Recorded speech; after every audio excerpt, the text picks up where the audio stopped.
Բարև ձեզ, Ստեփան Գրիգորյան YouTube-յան ալիքի մասնակիցներ։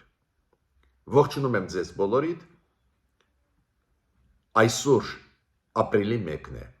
Մենք շարունակում ենք մեր աշխատանքը, որը իրոք շատ կարևոր է եւ սփյուռքայության համար, եւ արցախայության համար, եւ բոլոր առանց բացառությամբ Հայաստանի Հանրապետության քաղաքացիների համար։ Գիտեք, զարգացումները արագ են գնում, տեսնում եք ինչ փոփոխություններ են կատարվում։ Ես այսօր անպայման նորից կանդրադառնամ Գյումրու ընտրություններին,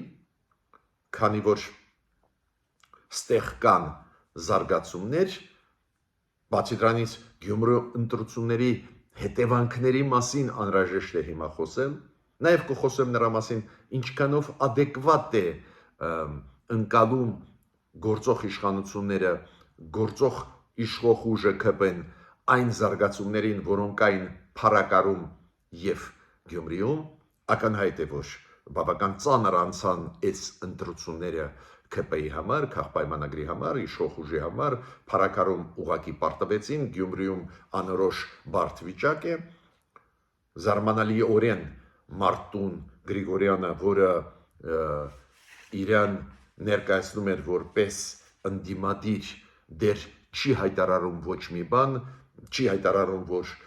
միանում է Վարդան Ղուկասյանին, որը ընդդիմադիր ուժերից հավաքեց ամենամեծ տոկոսը ձայների,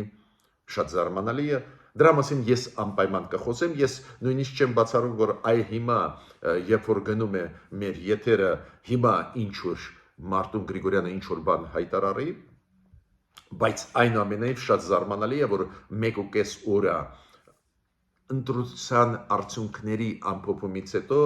ձենձուն չկա այս տեխնացուից, որը իրան ներկայացնում էր որպես ընդդիմադիր,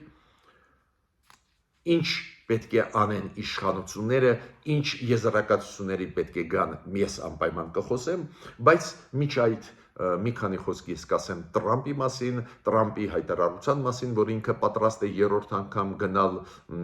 ու ընտրվել նախագահ Միացյալ Նահանգների, ինչը արգելվում է սահմանադրության համաձայն, ես նաև անպայման կխոսեմ ոնց են լուծում այլ պետությունները այս ձևի իրավիճակներ, որոնք կան Հայաստանում, եւ որ ընտրական process-ում այն ժամանակվա, թալանի ժամանակվա, նախկին իշխանությունների ժամանակվա փողերը ջրի երես են գալիս, ինչ որ մարդիկ անսահման ռեսուրսներ ունեն, ոնց կանխել այս ձևի նեգատիվ երևույթները, պարզվում է կան լուծումներ, օրինակ Ֆրանսիայում, Ռումինիայում, դրա մասին մենք կխոսենք, քանի որ մեզ սպասում են 1 տարուց հետո ազգային ժողովի ընտրությունները, նույն պատկերը, որը Գյումրիում խայտարանք մենք տեսանք, ես չեմ կարծում, որ մենք ուզում ենք նույնը տեսնել, երբ որ ոչ թե այլընտրանքը ծնվում է դեմոկրատական, այլ ինչ որ մարդիկ նորից ուզում են մեզ տանել, ասենք, դեպի սովետական միություն, դեպի Ռուսաստան, շատ վտանգավոր տենդենսներ են, բայց մյուս կողմից չես կարող չհարգել քո քաղաքացիների, Հայաստանի Հանրապետության քաղաքացիների, գյումրիցիների ընտրությունը։ Մանիպուլյացիաներ, ստեր, պոպուլիզմ, ամեն ինչ տեսանք այս Գյումրու ընտրությունների ժամանակ, բայց ես չեմ մեղադրում մարդկանց, մարդիկ հաճախ խափնվում են, հաճախ քվեարկում են, քանի որ դա կոչվում է բողոքական քվեարկություն, քանի որ դժգոհ են գործող իշխանություններից ու ցանկացածին, ով քննադատում է խիստ, տալիս են ձայներ, ուրեմն պետք է վերլուծենք, մենք վտանգների առջև ենք կանգնած, որ Հայաստանում կսկսվի դեցենտրալիզացիա, ուրիշ բառ չեմ ուզում օգտագործել, այո, շատ մեծ վտանգներ կան, որ Հայաստանում տեղերում կարող են նույնիսկ ինչ-որ պայից չենթարկվել Երևանի կենտրոնին, կառավարության։ Այդ վտանգները կան, պետք չի այդպես նայել, էլի, անլուրջ։ Ուստեղ է, որ պետք է կառուցողական քննարկես, հասկանաս իրավիճակը, ոնց անենք, որ այլընտրանքներ ունենանք քաղաքական դաշտում, այլ ոչ թե մնանք այսօրվա իշխանություն նախկիններ այդ պարադիգմայի մեջ։ Բայց ես նաև այսօր ձեզ հետ կխոսեմ շատ կարևոր այցելության մասին Գերմանիայի նախագահի Հայաստան, դուք գիտեք Գերմանիայի նախագահի այցելությունը մեծ դժգոհություն առաջացրեց Ադրբեջանում, այնտեղ շատ մեծ սկանդալ բարձրացրեցին, քանի որ Գերմանիայի նախագահան իր սոցցանցերում դրեց Արցախայցության մասին շատ կարևոր ինֆորմացիա, նաև դրոշը, այս այցելությունը անչափ կարևոր օգտակար է Հայաստանի համար, այս այցելությունը ինչ նպատակ ունի, այդպես անել, որ համոզել Ադրբեջանին, որ ստորագրի խաղաղության պայմանագիրը, որ ի վերջո Ադրբեջանը Հայաստանը այն տեքստը վերջնականորեն համաձայնեցված ի վերջո ստորագրեն։ Ուրեմն ասելիք քննարկելիք բաներ ունենք, սկսենք մեր այսօրվա աշխատանքը։ Ես պետք է ասեմ, որ նախագահ Դոնալդ Տրամպը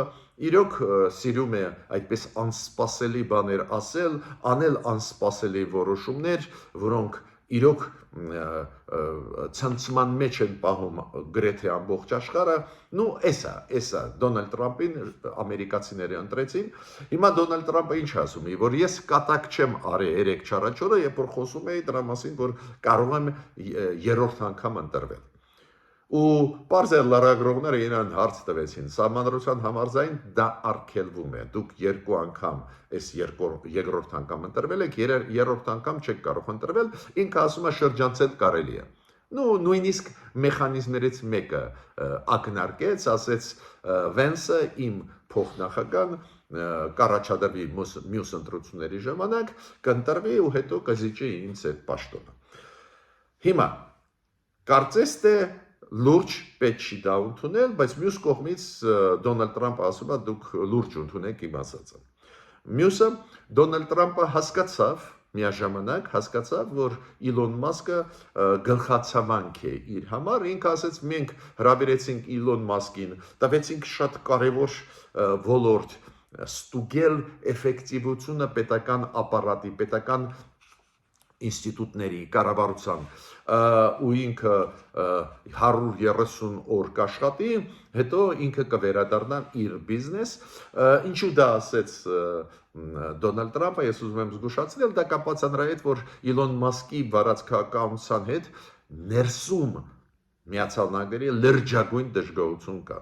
Բացի դրանից Իլոն Մասկը իրան թույլ է տալիս անհարգալից վերաբերմունք ցուցաբերել տարբեր ժողովուրդների նկատմամբ, տարբեր պետությունների նկատմամբ, գիտեք, ինքը մեծահարուստ մարդ է, ամենահարուստն է աշխարհում, թքած ունի, ինչ գալիս է, ասում է, չի մտածում հետևանքների մասին, ինքը քաղաքական գործիչ չի, ինքը բիզնեսմեն է, բայց քանի որ Դոնալդ Տրամպը իրան տվեց շատ կարևոր պաշտոն, Իլոն Մասկը այդ պաշտոնը օգտագործում է իր մոտեցումները հնչեցնելու, ոչ թե պաշտոնը օգտագործում է ի օգուտ պետության ուժեղացման զարգացման, այլ պաշտոնը օգտագործում է, անում է ինչ-որ անհեթեթ հայտարարությունները, որոնք բարդացնում են Միացյալ Նահանգների հարաբերությունները հարևանների հետ, նույն հիշում եք Իլոն Մասկի հայտարարությունները կապված նույն Ուկրաինայի հետ, կապված նույն Գերմանիայի հետ, կապված նույն Կանադայի հետ, իրոք նեղացնում են դաշնակիցներին Միացյալ Նահանգների։ Հիմա Տրամպը դա հասկացավ, բացի դրանից Իլոն Մասկի հայտարարությունները մեծ դժգոհություն էր առաջացնում Ամերիկայի ներսում։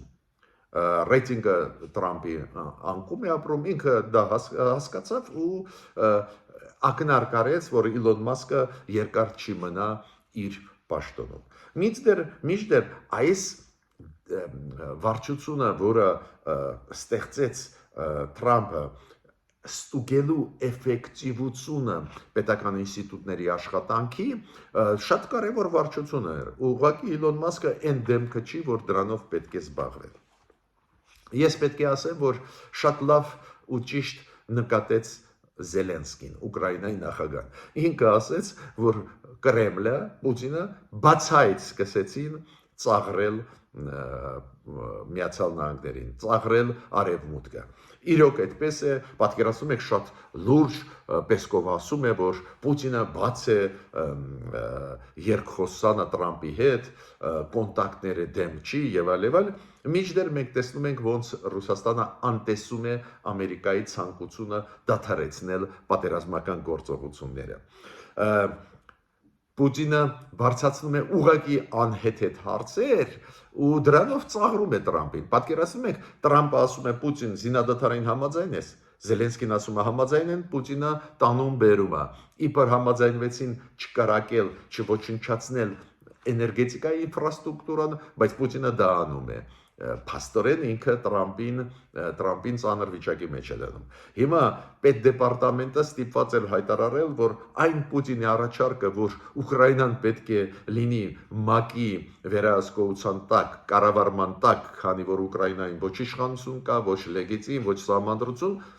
հիմա ինքը ստիպված է պետդեպարտամենտը հերքել, ասել, որ Ուկրաինայում կա սահմանադրական ժողովրդավարություն, Ուկրաինայում կա լեգիտիմ կառավարություն եւ այլ։ Ու մենք աշխատում ենք Ուկրաինայի Ռուսաստանի հետ, որ բերենք բանակցությունների սեղանին նստացնենք եւ մենք աշխատում ենք այն ուղղությամբ, որ ամբողջությամբ զինադատարը կանգնացնենք։ Ես ստեղ ինչի վրա ձեր ուշադրությունը ուզում եմ դարձնել։ Իրոք Պուտինը չի ուզում խաղաղություն, իրոք կարողանում է խաբել, ֆրցնել, այդպես ասեմ, Տրամպին, որ իբր ինքը ուզում է, Տրամպը անընդհատ ասում է, չէ, բայց ինքը ինձ ասեց, որ ուզում է, մինչև Տրամպը սովորում է արտաքին քաղաքականության հարցերին, մենք տեսնում ենք ինչ ծանր իրավիճակ է, բայց նույնիսկ Տրամպի թիմը հասկանում է, որ պետք է տեղադրել առանձին դեպքերում Ռուսաստանին ու այս առաջարկությունները շեղող խաղաղությունից, այս առաջարկությունը, որ ՄԱԿ-ի կառավարումը պետք է մտցվի Ուկրաինայում, պարզե մերժեցին ամերիկացիք։ Տրամպը հույսով է, որ Պուտինը կնստի բանակցություններին, բայց ուզում եմ Տրամպին զգուշացնել, որ դրա համար պետք չի լինել էլի բարձր մակարդակի փորձագետ կամ ինտելեկտուալ մարդ հասկանալու համար, որ Պուտինը ոչ մի խաղաղություն չի ուզում, ուղղակի խաղացնում է Միացյալ Նահանգներին, խաբում է։ Հիմա անցնում ենք մինչև անցնել Գյումրու ընտրությունների հետևանքների հետևանքները լուրջ կարող են լինել, իշխող ուժը պետք է նայի ուշադիր։ Ես ուզում եմ անպայման ասել մի քանի խոսք Գերմանիայի նախագահի Ֆրանկ Վալտեր Շտանմայերի այցելության մասին Հայաստան։ Դուք գիտեք, որ ինքը իր ցանցերում դրեց շատ կարևոր ինֆորմացիա Լեռնային Ղարաբաղի հայերի մասին, ինքը գրեց, որ Արցախի հայերը մեծամասնություն էին միշտ Լեռնային Ղարաբաղում, ինքը նաև դրոշը դրեց Լեռնային Ղարաբաղի, ինչը շատ լուրջ դժգոհություն առաջացրեց Ադրբեջանում, իրանք կանչեցին Գերմանիայի դեսպանին Ադրբեջանի արտգործնախարարություն Բաքվում, բողոքի նոտա տվեցին, ասեցին դա քաղաքական սադրանք է, Ադրբեջանի տարածքային ամբողջականության դեմ ուղղված, իրանք շատ դժգոհ էին, որ Գերմանիայի նախագահան ասեց Արցախայության մասին, որ իրանք մեծամասնություն էին։ Դուք գիտեք, Ադրբեջանը հիմա ամբողջությամբ հեղաթյուրում է պատմությունը, ինչ որ ֆեյքեր է տարածում, ստեր Արցախայության մասին, Արցախի մասին, պատմության մասին եւ ժառանգությունը ոչնչացնում է Լեռնային Ղարաբաղում ու պարզե այս դեպի դիպուկ գերարումը Գերմանիայի նախագահի նյարդացրեց Ադրբեջան։ Բայց ինչու դա արեց Գերմանիայի նախագահ։ Ինչու գրառում գրեց։ Դուք մտածում եք, որ Գերմանիայի նախագահի թիմը Գերմանիան համակարգային պետություն չի, շատ լուրջ պետություն է։ Ինչի դա արեցին։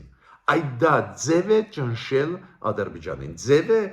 ուղարկել մեսիջ Ալիևին, որ ստորագրի խաղաղության պայմանագիրը, հակառակ դեպքում մենք ել ավելի ուժեղ առաջ կբերենք Լեռնային Ղարաբաղի հարցը։ Այդ ինչ ես միշտ ասում եմ մեր իշխանություններ։ Խաղաղության ճանապարհով գնալը միանշանակ ճիշտ է։ Նույնիսկ համաձայնեցվելով ծանր զիջումներով տեքստը նույնիսկ դա ճիշտ եմ համարում, բայց դու պետք է անընդհատ ճնշես Ալիևին։ Ալիևը ուրիշ բան չի հասկանում։ Ավտորիտար ռեժիմները, բռնապետական ռեժիմները հասկանում են մենակ ուժ, ճնշում։ Ուրեմն ճնշման մեխանիզմներից մեկը հենց արցախայության իրավունքների բարձրացումն է։ Մեր իշխանությունները կարող են դա անել ուղղակի, անուղղակի, բայց արցախայության իրավունքների բարձրացումը խեղճացնում է Ալիևին։ Ու դա կարող է օգնել, որ Ալիևը գնա ստորագրի խաղաղության պայմանագիրը, հասկանալով, որ հակառակ դեպքում այդ թեման կառաջանա միջազգային քրեական դատարանում ոչ միայն Հայաստանը ու այդ կամ այլ Հայաստանը չի, ինչքան այլ պետություններ բողոք ներկայացնել էթնիկ զտման պատճառով ու Ալիևին պատասխանին կենթարկեն։ Ուրեմն ուզում եմ, որ մենք բոլորս հասկանանք, Գերմանիայի նախագահի այս քայլը պատահական չի։ Գրառում առնել արցախայության հետ կապված, դրոշը Արցախի դնել, դա մեսեջ է Ալիևին։ Եթե դու չստորագրես խաղաղության պայմանագիրը, մենք արցախայության հարցը ել ավելի ակտիվ առաջ կբրթենք, արցախայության իրավունքը վերադառնալ հայրենիք։ Հիմա բացի դրանից նախագահան Գերմանիայի մեր պաշտոնյաների հետ բանակցություններից հետո, հանդիպումներից հետո, հիշում եք, անցկացվեց պրես-կոնֆերանս մեր նախագահի հետ միասին, պրես-կոնֆերանսում ինքը ասեց, որ այդ խաղաղության պայմանագիրը պետք է ստորագրել։ Հայաստանում կա համաձայնություն, Հայաստանը պատրաստ է ստորագրել, ինքը ասեց, Հայաստանը արեց լուրջ քայլեր իր կողմից, որ կոնֆլիկտը ավարտվի ու ինքն էլ նշեց, որ բավական բարդ որոշումներ կատարվեցին Երևանի կողմից, ու հասկանալի է ինչի մասին է խոսքը, որ մենք այն երկու շատ ցավոտ մեզ համար կետեր խաղաղության պայմանագրում մենք համաձայնվեցինք Ադրբեջանի տարբերակով ու ասում է դա իրոք լուրջ քայլեր էին Հայաստանի կողմից, ուրեմն Ադրբեջանը պետք է հրաժարվի կասկածներից ու ստորագրի խաղաղության պայմանագիրը։ Ու ինքը ասեց, որ Հայաստանի քայլերը դեպի խաղաղություն կարելի է որպես փայլուն օրինակ բերել ու ներկայացնել այլ խաղացողներին, այլ պետություններին։ Բացի դրանից ինքը ասեց, ինձ դուր է գալիս, որ Հայաստանը գնում է դեպի եվրոինտեգրացիա, նաև որոշումներ կան, բայց շատ ռեալիստական մոտեցում է, որ Հայաստանը հասկանում է, որ այդ երկար ճանապարհը, երկար աշխատանք պետք է կատարի։ Ինքը ասեց, որ Եվրոպայի հետ ավելի սերտ համագործակցությունը տնտեսական զարգացմանը կբերի Հայաստանին, ինչի մասին մենք անընդհատ ասում ենք։ Ինքը ասեց, որ այս խաղաղության խաչմերուկի ծրագրի նկատմամբ Եվրոպայում կա լուրջ մոտեցում, ուրեմն ինչքան կան դրական մեսեջներ ուղարկեց, դուք գիտեք, որ այդ այցելության ժամանակ մեր էկոնոմիկայի նախարարը ստորագրեց Գերմանիայի հետ պայմանագիր, նաև ֆինանսական ոլորտում համագործակցության, դուք հասկանում եք ինչքան կարևոր է ֆինանսական հնարավորությունները Գերմանիայի համակարգը որն է, ուրեմն այդ փայլուն արդյունք է, որ ստորագրեցինք պայմանագրեր։ Ես մենակ ճիշտ ասած չհասկացա ելույթում Վագն Խաչատուրյանի մեր նախագահի, դուք գիտեք, մեզ մոտ այդ ինստիտուտը մեծ լիազորություններ չունի, բայց ինքը պրես-կոնֆերանսում Գերմանիայի նախագահի հետ ինչ որ մտքեր ասեց, որ եվրոինտեգրացիայի հարցը անպայման չի, որ պետք է մտցվի օրակարգի մեջ մեր արտաքին քաղաքականության։ Մի քիչ այդ մտքերը ինձ զարմացրեցին, գիտեք, երբ որ մենք նաև այդ թվում ես ասում ենք, որ եվրոինտեգրացիայի ճանապարհը միակ ճիշտ ճանապարհն է, բայց մենք հասկանում ենք, որ մեծ աշխատանք պետք է կատարենք, դա մի բան է, մյուս բանը, եթե ասում են պետք է օրակարգի մեջ մտցնել, ոնց որ անտեսում են մեր պաշտոնյաները, անտեսում են ազգային ժողովի որոշումը, ազգային ժողովի համաձայն, որոշման համաձայն Հայաստանը գնում է, սկսում է process եվրոինտեգրացիայի դառնալ անդամ ու ոչ ոք իրավունք չունի, ասենք ճշտումներ անի, նույն նախագահն ստորագրեց այդ օրենքը։ Ուրեմն այստեղ ճշտում պետք է անեն մեր պաշտոնյաները, ինչ նկատի ունեն, երբ որ այդ խոսքերը ասում են, որ օրակարգում չկա, եվրոինտեգրացիան անպայման չի մտցնել օրակարգ, դե այդ դեպքում չքվեարկեր իշխող ուժը այդ օրենքի օգուտ, որ Հայաստանը սկսեց process քաղաքական դեպի եվրոինտեգրացիա։ Մյուսը Արա Աբրամյանը։ Դուք գիտեք, Իրան ինչ որ երկար պայեցին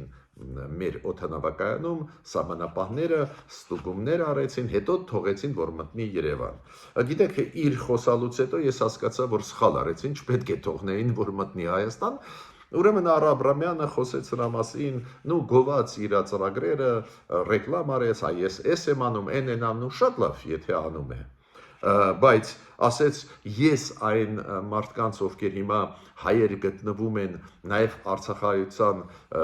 նախկին ղեկավարներ, ովքեր գտնվում են բանտերում Բաքվի, ես խոսացել եմ անձայն Պուտինի հետ, հա լավ խոսացել ես, Պուտինը ազատ տվեց, օգնեց, որ ազատ արձակվեն, չէ, դե ուրեմն ինչի ես դա ասում, բայց ես պետք է ասեմ, որ կան դատողություններ, որոնք Ռուսաստանի քաղաքացիները պետք է զերծ մնան այդ դատողություններից։ Ինչքան հասկանում եմ, Արա Աբրամյանը Ռուսաստանի քաղաքացի է։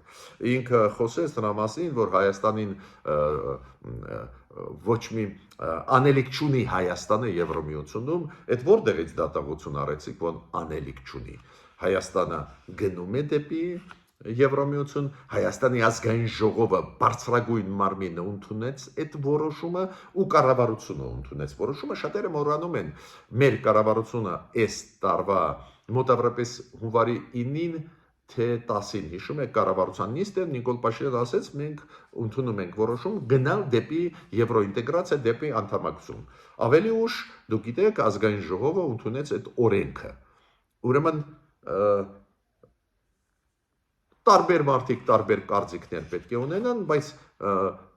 կդրեք էլի մարդիկ, ովքեր Հայաստանի Հանրապետության քաղաքացի չեն, թող չփաթաթեն մեր վզին իրանց ուզածը։ Դուր չի գալիս Եվրոմիությունը Արա Աբրամյանի, այդ իր իրավունքն է, այստեղ բան ասել եք չունեմ, բայց պետք չէ էլի մեզ դաս տալ, որ նա ճիշտ է։ Պնդում եմ, որ մեր տեղը Եվրոպայում է ու Հայաստանը ճիշտ է անում, որ այդ ճանապարհով գնում է։ Բացի դրանից Արա Աբրամյանը ես պետք է ճիշտը ձեզ ասեմ, ինչ որ մեղմ ասեմ, վատ բառեր ասեց Նիկոլ Փաշինյանի մասին, իբր Նիկոլ Փաշինյանը խախտում է սահմանադրությունը, իբր չգիտեմ ինչ չունի, խիղճ չունի, ինչ որ բաներ ասեց, ես չեմ ուզում հիմա դա նույնիսկ մեկնաբանել, ես մենակ Արա Աբրամյանին ուզում եմ ասել Համոզված եմ, որ դուք հասկանում եք, որ Ռուսաստանում ձևավորվում է բռնապետություն։ Ըստ նույնիսկ ավտորիտարիզմ չի, ձևավորվում է բռնապետություն։ Ինչի դուք Ռուսաստանի քաղաքացի չեք քննադատում այդ երևույթները։ Բռնապետությունը Ռուսաստան։ Գալիս եք ստեղ Հայաստան, մեր կառավարությունը քննադատում եք։ Ինչու չեք քննադատում որոշումը Պուտինի ճանաչել Լեռնային Ղարաբաղը որպես անբաժանելի մաս Ադրբեջանի։ Ինչի՞ չեք քննադատում Պուտինի ասածը, որ Հայաստանի վրա ագրեսիա չի եղել։ Փաստորեն Պուտինը այն 200 կիլոմետր տարածք Հայաստանի տարածքից, որը զավթեց Ադրբեջանը, չի ճանաչում որպես զավթած Հայաստանից տարածք։ Ինչի՞ չեք քննադատում։ Պատասխան ես ունեմ, վախում եք։ Գիտեք, որ ձեզ վրա դա կարող է թանկ, ձեր վրա նստի շատ թանկ։ Հիմա ես ուզում եմ անդրադառնալ կարևորագույն հարցի։ Ինձ հավատացեք, ընտրությունները Գյումրու լրջագույն ազդեցություն կունենան մոտ ապագայում Հայաստանի ապագայի վրա։ Լրջագույն հետևանքներ։ Կարծես թե տեղական ինքնակառավարման ընտրություններն էին, բայց քանի որ պրոռուսական ուժերը գլուխ բարձրացրեցին, այն ձեռք բերված ապօրինի գույքը, ինչ որ գումարները, այդ անօրինական ջրի երես եկան, այս ընտրությունների ժամանակ։ Ու դա կունենա լուրջ հետևանքներ Հայաստանի վրա։ Ես ավելին ասեմ, ուզում եմ զգուշացնել կառավարությունը, կարող է չեն հասկանում լրջությունը, դա փառաքարում պարտությունը քաղ պայմանագրի, ակնհայտ պարտությունը եւ անհաջողությունը։ Դեռ շուտ է ասել պարտություն էր դա թե ինչ, անհաջողությունը ընտրությունների ժամանակ քաղ պայմանագրի։ Կբերեն շատ լուրջ հետևանքների Հայաստանի համար, քանի որ ընտրված ուժերը այլընտրանքը նա է, որ պրոռուսականությունը ուժեղանում է։ Կոպիտ ասած, Ռուսաստանին բերող ուժերը Հայաստան ուժեղանում են։ Ես հիմա տեսակ չեմ ուզում ասել այդ խայտարակ ծրագրերի մասին, հակաեվրոպական հայտարարությունների մասին ընտրարշավի ժամանակ անհիմն, անգրագետ։ Ես նույնիսկ չեմ ուզում ասել, որ կար թեկնածուն, որը ասում էր, որ ռազմաբազան մեզ պաշտպանում է, ինչը չի համապատասխանում իրականության, Ռուսաստանը մեզ չի պաշտպանե, չի էլ պաշտպանելու։ Մարդիկ, ովքեր ասում են, չէ, հիմա Գյումրի չի, Լենինականն է, շատ լուրջ դա մեսիջներ են։ Ու էլ ավելի մտահոգված են, որ մեր գյումրեցիները շատերը հենց այս տիպի ուժերին ձայներ տվեցին։ Փաստորեն, այս մեծ ռեսուրսը կուտակված նախկինների կողմից իր էֆեկտը տալիս է։ Մոլորեցնում է մարդկանց, ապակող որոշում է մարդկանց, օգտագործում է ծանր սոցիալական վիճակը մարդկանց, օգտագործում է իրոք սխալներ արված մեր կառավարության կողմից վերջի ժամանակներս։ Օրինակ, որ կառավարությունը էֆեկտիվ չի պայքարում կոռուպցիայի դեմ։ Դե մարդիկ ասում են, եթե դուք էֆեկտիվ չեք պայքարում կոռուպցիայի դեմ, մենք ինչ անենք։ Ու գնում են քվեարկում են իօգուտ այն ուժերի, որոնք մեղմ ասեմ, ժողովրդավարության կողմնակիցը չեն, մեղր են ձևակերպում։ Ուզում են Ռուսաստանը հետ բերել, որ Ռուսաստանը խլի մեր անկախությունը, մեր սուվերենությունը։ Ոստեղ ես ուզում եմ ասել, որ ինձ շատ զարմացրեց Նիկոլ Փաշինյանի թիմի անդամներից մեկը երեք ունեցավ հարցազրույց, որտեղ որ ասեց, որ մենք պետք է շարունակենք պայքարել տեղական ինքնակառավարման ընտրությունների ժամանակ, որ քաղաքապայմանագիրը 50% գումարած 1 վերցնի, որ վերահսկի ամբողջությամբ։ Գիտեք, ես չեմ ասում, որ դա սխալ է սև սպիտակով շարունակել, քանի որ սև սպիտակի բանաձևը չաշխատեց Գյումրիում։ Հիշում եք Նիկոլ Փաշինյանը եկավ, ինչ ասեց, միջև նախընտրականի սկիզբը Գյումրիում։ Ասեց բոլորը նախկին են, մենակ քաղաքապայմանագիրը այսօրվա իշխանությունն է։ Բոլորը վատն են, բոլորը։ Նույնիսկ ունենալով թեկնածու իդեմս Լևոն Բարսեղյանի, մարդը, որը ոչ պակաս Նիկոլ Փաշինյանից պայքարում էր նախկին կոռումպացված իշխանությունների դեմ։ Նույնիսկ իդեմս Լևոն Բարսեղյանը ինքը ասեց, չէ, սև սպիտակ է գնում։ Ու պարտվեցին իշխանությունները, սև սպիտակով գնալով։ Հիմա հայտնի դեմքերից մեկը իր թիմից ազդեցիկ, այդ կամ ես գիտեմ, ասում է, չէ, ճիշտ է շարունակել 50% գումարած 1 վերցնել։ 50% գումարած 1 այդ նշանակում է դու կարող ես վերցնել, եթե շատ բևեռացնես ընտրությունները։ Ես պնդում եմ, որ այդ սխալ եզրակացություն է։ Իշխանությունները ելի պարտություններ կունենան տեղական ինքնակառավարման ընտրությունների ժամանակ։ Ու շատ լուրջ հետևանքներ դա կթողնի այդ սխալը ազգային ժողովի ապագա 2026-ի ընտրությունների ժամանակ։ Ուղիղ հակառակը, դու պետք է ամեն ինչ անես, որ այլընտրանքներ դեմոկրատական առաջ գան, ու հետո իրենց հետ Նիկոլ Փաշինյանը կուսակցությունը պետք է կազմեն կոալիցիաներ։ Միայն դա է ճիշտ ճանապարհը, ու այդ այլընտրանքներ կարող է մեկը չլինի, երկուսը լինեն, երեքը լինեն, այդ ուրիշ խնդիր է։ Հիմա խմորումները ակտիվ գնում են քաղաքական դաշտում Հայաստանի։ Մյուսը դուք կարող եք ասել, բայց պարոն Գրիգորյան, տեսակ ինչ ռեալությունն է, այդ կոռումպացված փողերը ջրի երեսը կան Գյումրիի ընտրությունների ժամանակ եւ այլ շանս ոչ մի բանի չկա։ Հիմա կբերեմ երկու երկրների օրինակները, ոնց շանսեր կան։ Ռումինիան Հիշում եք անցած տարվա նախագահական ընտրությունները, երբ որ անսպասելիորեն առաջի փուլում առաջի տեղը գրավեց 23%-ով մի մարդ, որը քաղաքական գործիչ էր, պրոռուսական, հակա-նատոյական, հակա-եվրոինտեգրացիայի մարդ Ռումինիայում, բայց որը չուներ 1%-ից ավել աջակցություն։ Ու հետո, երբ որ սկսեցին հատուկ ծառայությունները Ռումինիայի, համապատասխան ինստիտուտները Եվրոմիության ուսումնասիրել այդ որտեղից է գալիս, պարզվեց TikTok-ի շրջանակներում այդ սուտը տարածելով, մանիպուլյացիա անելով, բավական շատ մարդիկ հավատացին, որ այս մարդը կարող է ընտրվել։ Ու դու գիտեք, Սահմանադրական դատարանը չեղյալ համարեց այդ ընտրությունները Ռումինիայում։ Պարզ այնտեղ դատարանի որոշում կա, որը ապացուցեց, որ Ռուսաստանը ֆինանսավորել է այդ մարդուն եւ այլ, այդ հիմա չեմ պատմի։ Ու գիտեք ինչ արեցին։ Այս տարվա մայիսին պետք է անցնեն արտահերթ ընտրությունները Ռումինիայի նախագահական ապրիլ ամսին ընկնում է։ Իրանք մերժեցին, դատարանի մակարդակով որոշում ընդունեց թույլ չտալ այդ տեխնացուին առաջադրվել։ Քանի որ ապացուցեցին, որ նաև գումարներ է ստացել Ռուսաստանից, նաև TikTok-ի այդ մեխանիզմները աշխատացնեցին Ռուսաստանից, իրանք ասացին, այս տեխնացուն դրսից է ղեկավարվում, ուրեմն չի կարող մասնակցել այս ընտրությունների։ Այս է դեմոկրատիան։ Այո, այդ տեխնացուն ասում է դեմոկրատիան խախտվեց, բան,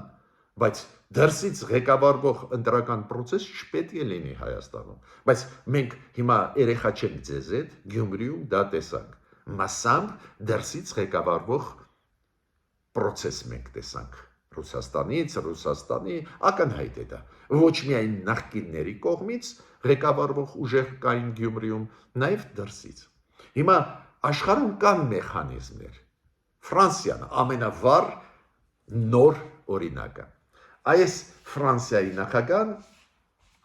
նախագահի տեխնացու, դուք հիշում եք, Մարին Լեպենը, հիմա դատարանի որոշմամբ 4 տարվա ազատազրկում ստացավ։ Ու ամենակարևորը դատարանը որոշեց թույլ չտալ իրեն մասնակցել 2027 թվականի նախագահական ընտրություններին։ Ինչու՞։ Ոչ միայն այն պատճառով, որ իրանք խախտել են օրենքը Եվրոպարլամենտի անդամ լինելով, դուք հիշում եք Եվրոպարլամենտ Լիպենը ընտրվել էր նախկին Եվրոպարլամենտի կազմ եւ իր թիմակիցները, իրանք ինչ որ այնտեղ խարդախություններ են արել, որը բռնեց հենց Եվրոմիությունը, հետո Ֆրանսիայի դատարանները քննչական մարմինները ուսումնասիրել են։ Բացի դրանից ապացուցված է, որ իր կուսակցությունը Գազպրոմից փող է ստացել։ Վերջ,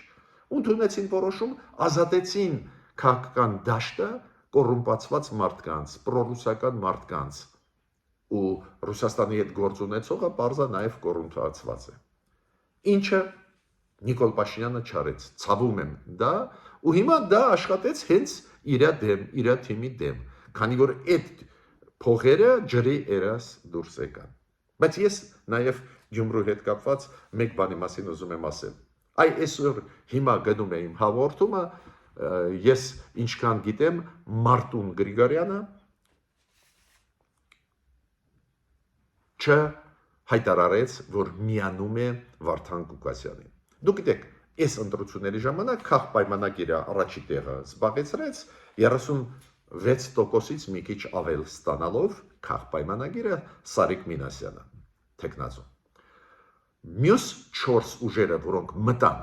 Գյումրու խորհուրդ, կարողացան այդ շեմը 4%-անոց անցնել, 4 եւ 6%-անոց բլոկերի համար կարողացան անցնել, մյուս 4 ուժերը բոլորը անցկացնում էին ընտրարշավ կոշտ քննադատելով Նիկոլ Փաշինյանին, քաղ պայմանագիրը եւ քննադատում էին ոչ միայն Գյումրու հետ կապված, Գյումրու քաղաքականության հետ կապված սխալները, որոնք արված են Գյումրու հետ կապված, նաեւ քննադատում էին ընդհանուր առմամբ, որ Ռուսաստանի հետ չի աշխատում, որ եվրոինտեգրացիա է գնում, հակաեվրոպական թեզեր հնչեցին, պրոռուսական թեզեր եւ այլ։ Ոնց նշեց մարդկանցից մեկը, մեր քաղաքական գործիչներից մեկը չենք զարմանա, որ Գյումրիում մայիսի 9-ին շքերթ անցկացնեն ռուսական ռազմաբազայի հետ, համաձայն եմ, այս կասկածները ես էլ ունեմ, բայց հիմա ժողովուրդը քվեարկեց։ Ժողովրդի կարծիքը ես էլ շատ հարգում եմ, մեր գյումրեցիները քվեարկեցին ու Վարդան Ղուկասյանին, Մարտուն Գրիգորյանին, Ռուբեն Մխիթարյանին եւ Կարեն Սիմոնյանին, ովքեր կոշտ քննադատում էին ընտրարշավի ժամանակ, տվեցին քվեներ։ Հիմա եթե 4-ը միավորվեն, դուք գիտեք, Վարդան Ղուկասյանը կընտրվի քաղաքապետ։ Ես այլ զարգացումների կողմնակից էի, դուք գիտեք, ես կողմնակից էի, որ ԿՊ-ն շատ հավաքի, որ այլընտրանք ներկայացնող ուժերը նաև շատ հավաքեն ձայներ, օրինակ Լևոն Բարսեղյանը, ու հետո ԿՊ-ի հետ ալյանսներ կազմեն, բայց դուք գիտեք, բոլոր ուժերը ասեցին, որ ԿՊ-ի հետ չեն աշխատի, բացի դրանից ԿՊ-ն գնաց սև սպիտակի տարբերակի, այլընտրանք չէր կարող ջրի երես գալ, ու այդպես էլ ստացվեց դժբախտաբար։ Հիմա մենք ունենք այն ինչ ունենք։ Ու դուք կարող ասել, հեսա 4-ը միավորվեցին, վատա, բայց միավորվեցին ու ընդդիմադիր քաղաքապետ ընտրեցին։ Հիմա պարզվեց, որ Ռուբեն Մխիթարյանը, Կարեն Սիմոնյանը սկզբունքորեն պայեցին, ես իրենց գաղափարախոսությունը չեմ կիսում, բայց սկզբունքորեն պայեցին, միացան Վարդան Ղուկասյանին, ով ընդդիմադիրներից ամենաշատ տոկոսը հավաքեց ձայների գյումրեցիների, բայց Մարտուն Գրիգորյանը մինչև այս պահը 1.5 օր լռում է։ Ինչ է դա նշանակում։ Նվազագույնը անհարգալից վերաբերմունք հենց այն մարդկանց նկատմամբ, ովքեր իրանց ձայնը տվեցին։ Այդ մարդիկ, ովքեր Մարտուն Գրիգորյանին ձայնը տվեցին, քանի որ ինքը քննադատում էր իշխանություններին։ Նորից կրկնում եմ, ես կարող եմ համաձայն չլինել այս գաղափարների հետ, խիստ քննադատական, պրոռուսական, ես համաձայն չեմ, բայց տրամաբանությունը քաղաքական հուշում է, որ Մարտուն Գրիգորյանը պետք է միանար Վարդան Ղուկասյանին։ Մինչև հիմա ձենձու չկա։ Այս ինչ է կատարվում։ Այս ինչ խաղեր են։ Միանշանակ խաղեր են, քանի որ տրամաբանությունը քաղաքական հուշում էր, որ ինքը նույն պահին, երբ որ իմացանք մենք նախնական տվյալները Գյումրու ընտրությունների, ոնց արեցին Ռուբեն Մխիթարյանը եւ Կարեն Սիմոնյանը։ Նորից կրկնում եմ, ես չեմ կիսում իրենց կարծիքները, շատ ու շատ հակաեվրոպական ասածը, Եվրոպայի դեմ ելույթները, պրոռուսական ասածը, ինչ որ բազան իբր մեզ պաշտպանում, ես չեմ կիսում, բայց տրամաբանորեն իրենք պայեցին, իրենք գլխավոր ընդդիմադիր տեխնացուն տվեցին իրենց ձայները, ու ասեցին խորհրդում Գյումրու մենք այդ տեխնացությունը Վարդան Ղուկասյանին կաջակցենք։ Ինչ է անում Մարտուն Գրիգորյանը, անհասկանալի է։ Ինչ որ մեսեջներ է ուղարկում, դա անհարգալից վերաբերմունք քաղաքացիների, գյումրեցիների նկատմամբ։ Խաղ, քաղաքական խաղ։ Քանի որ նույնիսկ եթե բանակցություններ են վարում, չգիտեմ, պաշտոնների հետ կապված եւ այլ, բայց ինչ կապ ունի դա հայտարարության հետ, որ ինքը միանում է Վարդան Ղուկասյանին, կամ ինքը նույնիսկ եթե կոալիցիա չի ուզում կազմել այդ իրավունքն է, բայց ձայները տալիս է Վարդան Ղուկասյանին առաջին նիստում, որ ինքը ընտրվի։ Էսա որակը մեր պրոռուսական ընդդիմության։ Էսա որակը։ Մեր ժողովուրդը պետք է հասկանա։ Այս պոպուլիզմի հետևից մի կանգնի։ Այո, իշխանությունները շատ ու շատ սխալներ անում, մենք էլ քննադատում ենք եւ այլ, բայց այս մարդիկ պետականամետ չեն։ Պետության մասին չեն մտածում։ Ու ինչ սпасել, ասենք Սերժ Սարգսյանի կուսակցությունից։ Ոնց էին կառավարում։ Հիմա էլ նույն ձևի իրենց պահում են։ Մարդիկ հավատացին, ձայն տվեցին, հիմա որպես ընդդիմադիր տեխնացու, միանշանակ։ Հիմա պարզ չէ, այս մարդը ուր կորավ։ Հույսով եմ, որ այ հիմա եթեր մտայես, այս եթերի ժամանակ գոնե ինքը հայտարարի ինչ ա ուզում, ինչ նպատակներ ունի ու մեզ բացատրի, ինչի այն հայտացավ 1.5 օր։ Ես ավարտեցի իմ ելույթը, խնդրում եմ բաժանորդագրվել, կիսվել, լայքել։